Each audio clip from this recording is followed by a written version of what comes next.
네, 안녕하세요. 오늘은 완모의 위대함에 대해 이야기를 해보려고 합니다. 완모라는 것은 수유를 이제 완전 모유로 한다라는 것을 이제 완모라고 하는데요. 그러니까 분유를 안 먹인다는 거죠.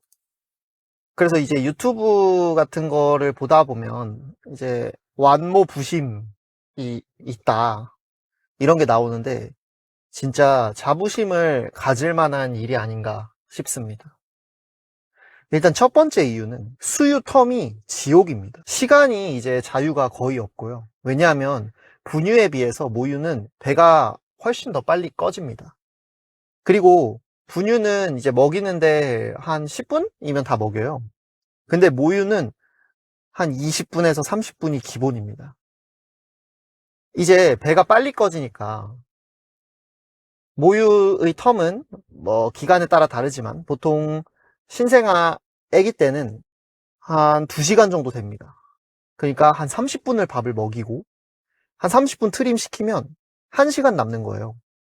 근데 그게 주중 주간 시간에만 그런 게 아니라 야간 시간에 자는 시간에도 계속 2시간 텀으로 먹습니다. 그러니까 이제 1시간 동안 깨 있고 1시간 자고 또 1시간 깨 있고 이렇게 사이클이 돌아간다는 거죠. 그러니까 이제 엄마 입장에서는 엄청 시간에 쫓기는 상황이 벌어집니다. 두 번째는 이제 엄마 몸을 희생한다는 건데요. 임신했을 때도 그렇고 걱정이 되는 게 엄마가 몸이 안 좋을 때가 있잖아요. 그러면 아이한테도 안 좋은 게 아닌가? 라고 걱정을 합니다. 근데 산부인과 이제 의사 선생님께서 저희 와이프가 입덧이 심할 때 음식을 많이 못 먹었어요. 그래서 이게 아이한테 영향이 안 가는 게 아닐까요? 이렇게 문의를 했는데 엄마 몸을 어차피 끌어다가 쓰기 때문에 엄마 몸이 상하는 거지 아기는 괜찮다 이랬는데요. 모유도 비슷합니다. 내 몸에 있는 그 제일 좋은 영양소를 이제 영끌해서 모유로 다 내보냅니다. 칼슘이 부족하다. 그러면 이제 뼈를 깎아서라도 모유를 만들어낸다는 말이 있더라고요. 그리고 아기를 낳으면 면역력이 굉장히 많이 떨어집니다. 저희 와이프도 아기를 낳고 열이 막 오르기도 하고 독감에 걸리기도 하고 그랬는데요. 그런 상태에서 이제 몸을 더 깎아서 모유를 만드는 거기 때문에 엄마 몸에 좀 치명적일 수 있습니다. 근데 이제 엄마의 몸이 내적으로 희생을 하는 거냐? 그게 다가 아닙니다. 출산 직후에 이제 관절이 좀 벌어지기도 하고 약해져 있잖아요. 힘이 없습니다, 몸에. 근데 이제 문제는 모유 수유를 남편이 해줄 수가 없어요. 그래서 엄마 본인이 다 그 30분 동안 애를 안고 먹여야 됩니다. 이게 옆에서 제가 들어줄 수가 없어요. 분유는 이제 제가 먹일 수 있지만 모유는 엄마가 직접 먹여야 됩니다. 물론 유축모유 이런 거 말고 직수를 기준으로 말씀을 드리는 겁니다. 30분 동안 애를 잡고 뭐 시트나 그런 쿠션이 있다고 해도 이 쉬운 일이 아닙니다. 그래서 그런 점에서도 분유보다 훨씬 힘들지 않나 싶습니다. 세 번째는 전몸살인데요. 전몸살은 이제 가슴이 딱딱해지고 열도 나고 그럽니다. 근데 이제 진통제를 먹기가 이거 아기한테 가는 거 아닌가 하면서 이제 좀 죄책감도 들고, 그리고 저희 엄마 말로는 엄마는 출산보다 전몸살이 더 아팠다고 합니다. 그래서 전몸살이 또 굉장히 공포스러운 부분 중에 하나인 것 같습니다. 저희 와이프도 이제 전몸살이 와서, 근데 이게 문제가 출산하고 며칠 안 돼서 와요. 그러니까 이제 출산하고 힘들어 죽겠는데 전몸살까지 오면 이제 훨씬 더 힘들어진다는 거죠. 그래서 마사지도 받고 그랬는데 그 아픈 상태에서 또 젖을 물려야 되니까 이게 훨씬 더 고통스럽지 않나 싶습니다. 네 번째는 아기가 얼마나 먹었는지 모릅니다. 직수 기준입니다. 얘가 30분 동안 이제 먹는데 졸면서 자꾸 먹어요. 그러니까 얘가 오물오물은 한다 쳐도 이게 얼마나 먹었는지 알 수가 없습니다. 그게 저희는 처음에 너무 힘들었는데요. 왜냐면 아기가 이제 우는 이유들이 보통 정해져 있잖아요. 뭐 기저귀를 갈아달라, 아니면 불편하다, 졸리다, 뭐 이런 신호들이 있잖아요. 배고프다. 근데 분유를 먹이면 정확히 밀리리터를 맞춰서 먹이기 때문에 아 얘가 100 정도 먹었으면 3시간 정도 가더라. 근데 1시간밖에 안 됐으니까 배가 안 고프네가 되지만 직수로 모유 수유를 하면 이게 얼마나 먹었는지를 모르기 때문에 1시간 후에 애가 또 먹을 수도 있잖아요. 조금만 먹었다면. 근데 그런 경우의 수가 하나 더 늘어납니다. 그러니까 얘가 이제 울면 랜덤 게임이 시작됩니다. 기적이 아닌데 아까 잤는데 배고픈 건가 설마? 이렇게 되면은 이제 그 고민이 훨씬 더 깊어집니다. 얘가 전량이 부족해서 계속 배가 고픈 건지 아니면 조느라고 못 먹는 건지 지금 배고픈 게 맞는 건지 하면서 저희도 굉장히 스트레스를 받았던 기억이 있습니다. 그리고 5번째는 먹고 싶은 걸 마음껏 못 먹습니다. 임신 기간 중에 이제 음주도 당연히 안 되고 커피 먹는 것도 눈치 보이고 매운 것도 캡사이신 뭐 어쩌고 하면서 못 먹잖아요. 날 것도 못 먹었습니다.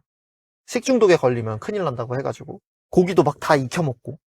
근데 이게 모유를 먹이는 기간 동안 연장이 됩니다.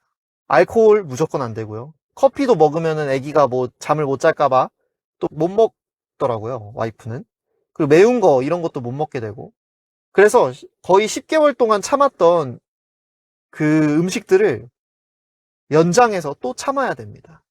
그러니까 이게 참 저는 이제 먹고 싶은 걸 못 먹게 되면 계속 생각이 나는데 이게 참 힘든 일인 것 같습니다. 그리고 이제 뭐 수유복을 계속 입어야 된다. 뭐 그런 것도 있고. 그리고 그 직장이 있는 분들은 훨씬 더 힘들어집니다. 이게 유축을 계속 해줘야 되는데 직장에서 유축을 할 수가 없잖아요. 그런 공간이 뭐 따로 마련되어 있지 않는 이상.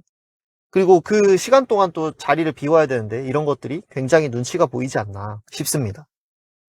그 유축하는 것도 되게 힘들어 했어요. 왜냐면 유축을 정해진 시간 동안 딱딱 해야 되는데 이제 자고 싶은데 유축해야 되고 그래서 저희 와이프도 꾸벅꾸벅 졸면서 유축을 했습니다. 그래서 이런 것들 때문에 이 모유를 계속 먹인다는 거는 진짜 대단한 일입니다. 엄청난 각오가 필요한 일인 것 같은데요. 모유의 장점들도 당연히 많습니다. 모유의 장점은 일단 아이에게 그 적절한 영양소를 적시해 줄 수 있다고 하던데요. 그게 참 신기한 것 같습니다. 이게 아기의 성장에 맞춰서 맞춤식 그런 식사를 제공할 수 있다고 봤는데요. 뭐 배앓이, 변비 이런 것도 훨씬 적고 면역력 강화에도 크게 도움이 된다고 들었습니다.